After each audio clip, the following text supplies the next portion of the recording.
But वही है ना, हल्की सी चीज़ बेटर होती है तो कोई ना कोई कलेश पहले ही हो जाता है यहाँ पे।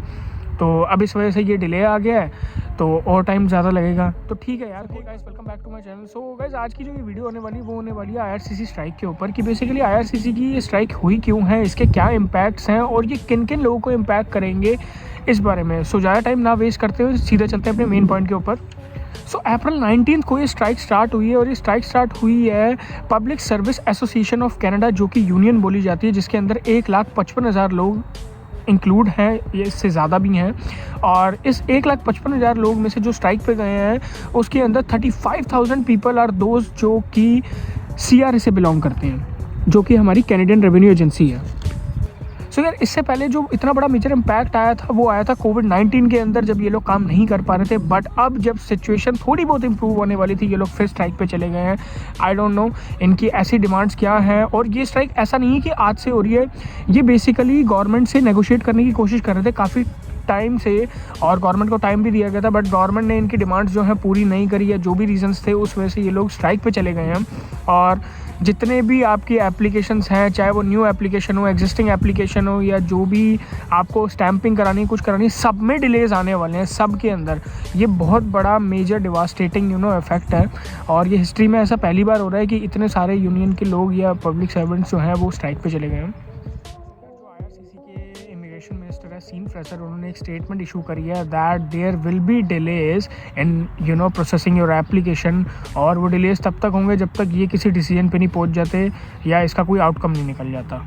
और यार ये दोनों लोगों को इफेक्ट करेगा, जो कैनेडियन रेजिडेंट्स हैं एज वेल एज जो यहाँ पे टेम्परेरी रेजिडेंट्स हैं, या जो लोग बाहर से आने के लिए सोच रहे हैं टूरिस्ट वीज़ा पे, वर्क वीज़ा पे, LMI और किसी भी सॉर्ट ऑफ तरीके से। तो ये सबकी प्रोसेसिंग टाइम्स में ना डिफ़र करेगा।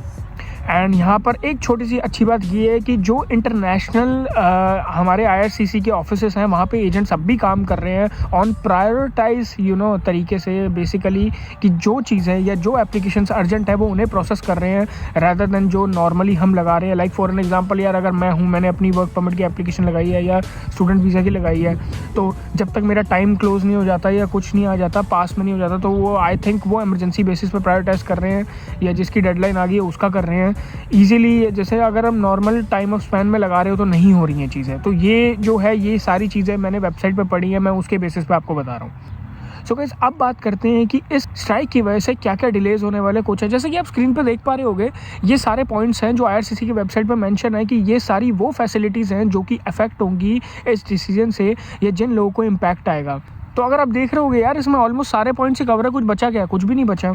तो यार यहाँ पे अब हम मेन बात करते हैं कि बेसिकली जो हमारे इंटरनेशनल स्टूडेंट्स हैं या जो लोग बाहर से आ रहे हैं, एग्जिस्टिंग यहाँ पे रह रहे हैं, उन लोगों के लिए क्या इनमें से पॉइंट्स हैं जो उनको मेजरली इम्पैक्ट पड़ेंगे।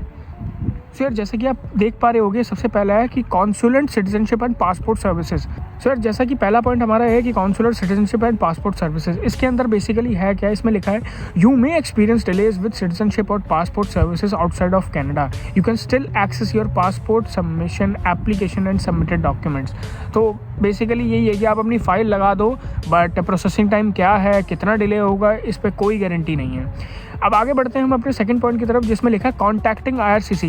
तो मैं आपको इस पॉइंट को पढ़ने से पहले ये भी बता दूं कि अगर आप ये स्ट्राइक से पहले भी अगर आप IRCC को कॉल कर रहे थे ना, यार मैंने खुद 2 से 4 बारी फ़ोन किया है। कितनी बारी, तो एक होता है ना कि वो होल्ड पे डाल देते हैं या बहुत ज़्यादा टाइम ले रहे होते हैं उठाने में।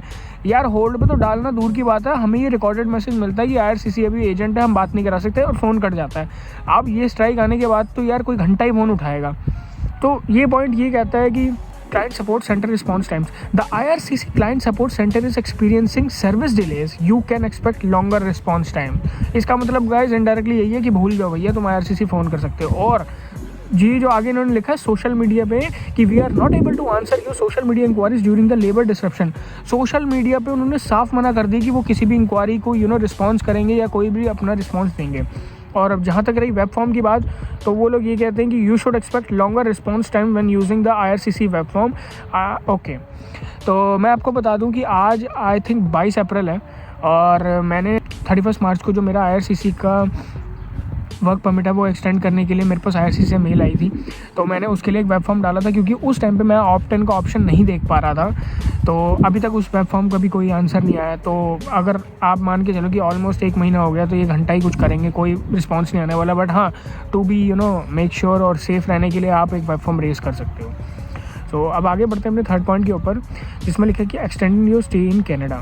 You can apply online to extend your stay in Canada during the government of Canada labour disruption. You must meet the following condition to maintain your status and remain in Canada until a decision is made on your application. So basically guys, इसका मतलब यही है कि आप अपनी file लगा दो और उसके बाद आप सो जाओ और भूल जाओ, ठीक है। ये लोग इमरजेंसी बेसिस पे प्रायोरिटाइज कर रहे हैं, जैसे कि मैंने आपको पहले भी बताया था। और like you don't have any time limit, या आपकी कोई डेडलाइन नहीं है कि आपकी कब एप्लीकेशन प्रोसेस होगी कब नहीं होगी। सो ये लोग प्रायोरिटाइज तरीके से अपना करेंगे, और जब तक ये चीज़ें सॉल्व नहीं हो जाती, उसके बाद भी इतना तगड़ा बैकलॉग हो चुका था, तो मैं कोई गारंटी या कोई सेट स्टैंडर्ड टाइमलाइन नहीं बता सकता आपको कि ये कब करेंगे। आगे बढ़ते हैं अपने फोर्थ पॉइंट के ऊपर, जिसमें लिखा है कि इमिग्रेशन रिलेटेड अपॉइंटमेंट्स। सो ये सारी अपॉइंटमेंट्स जो है ना वो रीशेड्यूल होने वाली है। जैसे ये लिखा है कि अगर जो कनाडा के अंदर है उनको इन्होंने बोला या तो आप कैंसिल कर दो या रीशेड्यूल कर दो, और अगर आप आउटसाइड कनाडा हो तो ये चीज़ आपके लिए थोड़ी सी अच्छी है कि उन्होंने लिखा है सेट स्टैंडर्ड टाइम पे जो आपकी अपॉइंटमेंट्स हैं वो होंगी, इंटरव्यूज़ हैं जो होंगे।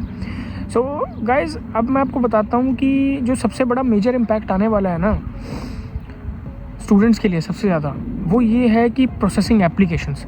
सो प्रोसेसिंग एप्लीकेशन में क्या लिखा है आप ये ध्यान से सुनो। There will be limited capacity during a strike, so delays in processing are expected. This includes delay to applications currently being prioritized. आप ये सोचो कि अगर आज आपने अपनी फ़ाइल लगाई है, 4 दिन पहले अपनी फ़ाइल लगाई है, आज से 2 महीने पहले भी किसी ने अपनी फ़ाइल लगाई होगी, यार उनका रिजल्ट नहीं आ रहा, तो आप अपना कैसे एक्सपेक्ट कर सकते हो। तो गाइस, इसमें मैं आपको यही कहूँगा कि होप खोने की ज़रूरत नहीं है।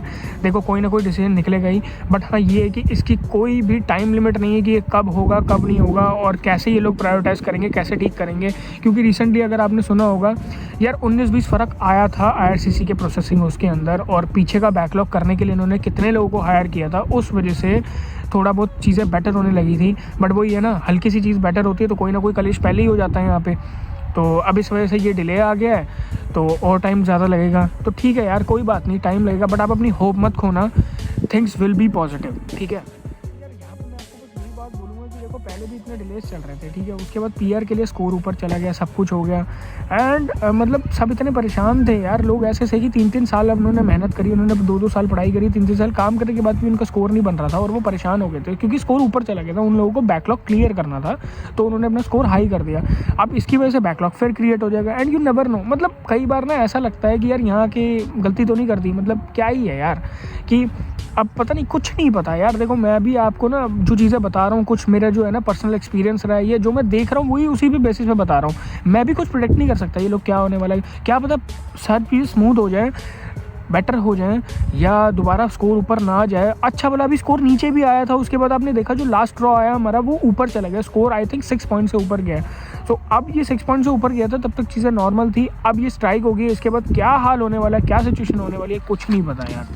तो बस आगे बढ़ते हुए इसी के साथ हम बात करते हैं कि बेसिकली ये स्ट्राइक हुई क्यों है। देखो, स्ट्राइक का मतलब है कि यार IRCC की कुछ ऐसी डिमांड्स थी उनके एम्प्लॉयज़ की, जो गवर्नमेंट से वो काफ़ी टाइम से बोल रहे थे, और उन्होंने गवर्नमेंट को नेगोशिएट करने का टाइम भी दिया था, बट गवर्नमेंट ने टाइमली उस पर नेगोशिएट नहीं किया, या ये कह लो कि उन दोनों के बीच में समझौता नहीं हुआ बेसिकली।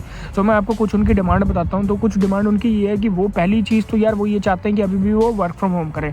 तो यार देखो, IRCC में जब अपनी एप्लीकेशन लगाते हो, बड़ा सेंसिटिव डेटा होता है, सब कुछ होता है, तो अब जब सब चीज़ें ठीक होगी तो गवर्नमेंट नहीं चाहती कि वो वर्क फ्रॉम करें। दूसरी चीज़, वो सारे ये चाहते हैं कि उनकी जो मिनिमम वेज है या सैलरी है वो बढ़ाई जाए।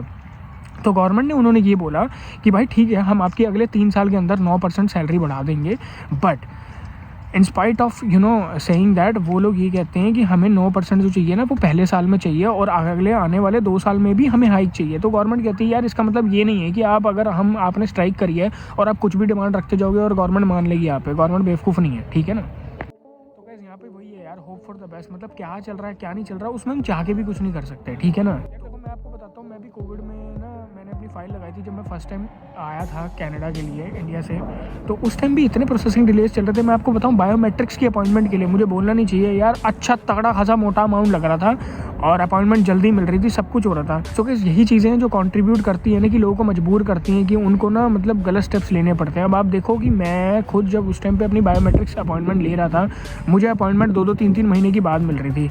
अब वहाँ पे कुछ लोग ऐसे भी थे जो पैसे खिला के काम जल्दी करा रहे थे। तो यार अब मैं आपको सही बताऊँ, इसमें मैं यही बोलूँगा यार, अपनी होप मत खो, वेट करो, पेशेंट रहो, क्योंकि यार देखो जो चीज़ आपके साथ हो रही है, मेरे साथ हो रही है ना, वो सबके साथ हो रही है। और सबसे चौंकाने वाली बात तो यार ये है कि आप ये देखो ना, आपने अपनी फ़ाइल लगाई है, ठीक है, जो इंसान यहाँ पैसा लगा के पहुँच गया है, जिसने 2 साल की स्टडी कर ली, 3 साल का वर्क परमिट पे, वो एंड पे अब उसने पीआर की फ़ाइल लगानी है, वो बंदा क्लूलेस है कि अब आगे उसके साथ क्या होने वाला है, उसकी पीआर आएगी नहीं आएगी, क्या होगा क्या नहीं होगा। तो मैं इस चीज़ में यही कहूँगा, अपनी होप मत खो, hope for the best. And यार देखो, अगर आपकी किस्मत में कोई चीज़ लिखी है ना, तो किसी का बाप भी नहीं छीन सकता, ठीक है। तो आप अपने तरफ से अपना 100% दो एंड रेस्ट इसको छोड़ दो, जो होएगा सबके साथ होएगा। बाकी इस चीज़ के डेली अपडेट्स आ रहे हैं कि बेसिकली स्ट्राइक के बारे में अभी क्या इंप्रूवमेंट हो रही है या क्या चल रहा है। और मैंने इस वीडियो बनाने के बाद ऐसा नहीं है कि मैं इस चीज़ को यहीं ख़त्म करूँगा, मैं आपको शॉर्ट्स के थ्रू या छोटी छोटी वीडियोज़ के थ्रू आपको अपडेट देता रहूँगा डेली बेसिस पे कि ये कब ख़त्म हो रही है स्ट्राइक और इस पर क्या एक्शन लिया जा रहा है और कितनी प्रोसेसिंग टाइम में जो है हम बेटरमेंट देख सकते हैं या क्या है क्या नहीं। तब तक के लिए guys, hope for the best and all the very best to you. Thank you so much for watching my video.